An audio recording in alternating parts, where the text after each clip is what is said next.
Alors, nous sommes aujourd'hui le jeudi 9 septembre 2014.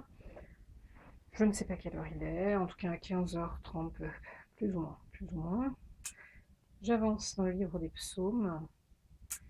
Je vais lire le chapitre 30, 31 et 32. Chapitre 30, psaume, cantique pour la dédicace de la maison de David. Je t'exalte, ô Éternel, car tu m'as relevé. Tu n'as pas voulu que mes ennemis se réjouissent à mon sujet. Éternel mon Dieu, j'ai crié à toi et tu m'as guéri. Éternel, tu as fait remonter mon âme du séjour des morts. Tu m'as fait revivre loin de ceux qui descendent dans la fosse. Chantez à l'Éternel, vous qui l'aimez. Célébrez par vos louanges sa sainteté. Car sa colère dure un instant, et sa grâce toute la vie. Le soir arrivent les pleurs et le matin l'allégresse. Je disais dans ma sécurité, je ne chancellerai jamais. Éternel, par ta grâce, tu avais affermi ma montagne. Tu caches ta face et je fus troublé. Éternel, j'ai crié à toi. J'ai imploré l'Éternel. Que gagnes-tu à verser mon sang, à me faire descendre dans la fosse? La poussière a-t-elle pour toi des louanges? Raconte-t-elle ta fidélité? Écoute, Éternel, aie pitié de moi. Éternel, secours-moi. Et tu as changé mes lamentations en allégresse. Tu as délié mon sac et tu m'as ceint de joie. Afin que mon cœur te chante et ne soit pas muet. Éternel mon Dieu, je te louerai toujours.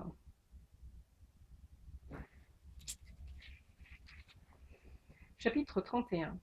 Au chef des chantres, psaume de David. Éternel, je cherche en toi mon refuge, que jamais je ne sois confondu.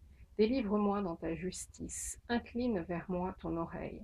Hâte-toi de me secourir, sois pour moi un rocher protecteur, une forteresse, où je trouve mon salut, car tu es mon rocher, ma forteresse, et à cause de ton nom tu me conduiras, tu me conduiras.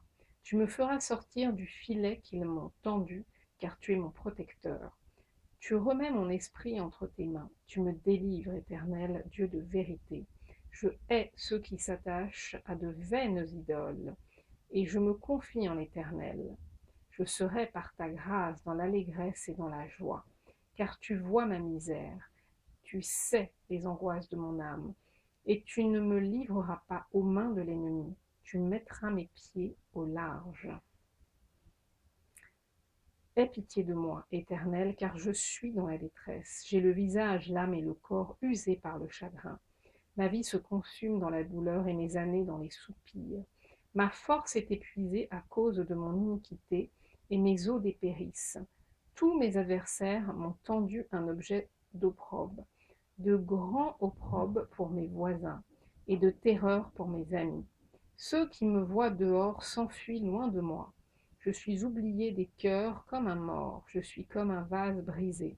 J'apprends les mauvais propos de plusieurs, l'épouvante qui règne alentour. Quand ils se concertent ensemble contre moi, ils complotent de m'ôter la vie. Mais en toi je me confie, ô Éternel, je dis, tu es mon Dieu. Mes destinées sont dans ta main. Délivre-moi de mes ennemis et de mes persécuteurs. Fais luire ta face sur ton serviteur. Sauve-moi par ta grâce. Éternel, éternel, éternel, que je ne sois pas confondu quand je t'invoque, que les méchants soient confondus, qu'ils descendent en silence au séjour des morts, qu'elles deviennent muettes les lèvres menteuses, qu'ils parlent avec audace contre le juste, avec arrogance et dédain. Oh, combien est grande ta bonté, que tu tiens en réserve pour ceux qui te craignent, que tu témoignes à ceux qui cherchent en toi leur refuge, à la vue des fils de l'homme. Tu les protèges sous l'abri de ta face, contre ceux qui les persécutent. Tu les protèges dans ta tente contre les langues qui les attaquent. Béni soit l'Éternel, car il a signalé sa grâce envers moi. Comme si j'eusse été dans une ville forte, je disais dans ma précipitation, je suis chassé loin de ton regard, mais tu as entendu la voix de mes supplications quand j'ai crié vers toi. Aimez l'Éternel, vous qui avez de la piété. L'Éternel garde les fidèles, et il punit sévèrement les orgueilleux. Fortifiez-vous et que votre cœur s'affermisse. vous tous qui espérez en l'Éternel. Chapitre 32 de David, Cantique. Heureux celui à qui la transgression est remise, à qui le péché est pardonné. Heureux l'homme à qui l'Éternel n'impute pas l'iniquité, et dans l'esprit duquel il n'y a point de fraude. Tant que je me suis tue, mes os se consumaient, je gémissais toute la journée. Car nuit et jour, ta main s'apesantissait sur moi. Ma vigueur n'était plus que sécheresse, comme celle de l'été. Je t'ai fait connaître mon péché, je n'ai pas caché mon iniquité. J'ai dit, j'avouerai mes transgressions à l'Éternel, et tu as effacé la peine de mon péché. Qu'ainsi tout homme pieux te prie au temps convenable. Si de grandes eaux débordent, elles ne l'atteindront nullement. Tu es un asile pour moi, tu me garantis de la détresse, tu m'entoures de champs de délivrance. Je t'instruirai et te montrerai la voie que tu dois suivre. Je te conseillerai, j'aurai le regard sur toi. Ne soyez pas comme un cheval ou un mulet sans intelligence. On les bride avec un frein et un mors dont on les pare, afin qu'ils ne s'approchent point de toi.